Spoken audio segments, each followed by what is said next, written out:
2 தவணை கட்டாத விவசாயியை பதம் பார்க்கும் அதே வங்கிகள்தான் பிரபல தொழிலதிபர் விஜய் மல்லையாவிற்கு கொடுத்த பல ஆயிரம் கோடி ரூபாய் கடன் நிலுவைத் தொகையை வாங்க போராடி கொண்டிருக்கின்றன.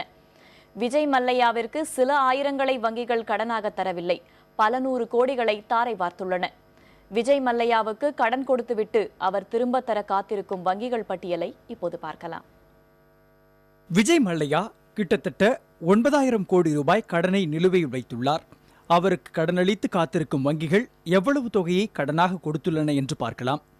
ஸ்டேட் பேங்க் ஆஃப் இந்தியா 1500 கோடி, பஞ்சாப் நேஷனல் வங்கி 800 கோடி, ஐடிபிஐ வங்கி 800 கோடி, பேங்க் ஆஃப் இந்தியா 650 கோடி, பேங்க் ஆஃப் பரோடா 550 கோடி, யுனைடெட் பேங்க் ஆஃப் இந்தியா 430 கோடி, சென்ட்ரல் பேங்க் ஆஃப் இந்தியா 410 கோடி, யூகோ வங்கி 320 கோடி, கார்ப்பரேஷன் வங்கி 310 கோடி, ஸ்டேட் பேங்க் ஆஃப் மைசூர் 150 கோடி, இந்தியன் ஓவர்சீஸ் வங்கி 140 கோடி, ஃபெடரல் வங்கி 90 கோடி, பஞ்சாப் மற்றும் சிந்த் வங்கி 60 கோடி, ஆக்சிஸ் வங்கி 50 கோடி, மற்ற வங்கிகள் 2640 கோடியை தொழிலதிபர் விஜய் மல்லையாவுக்கு கடனாக அளித்துள்ளன.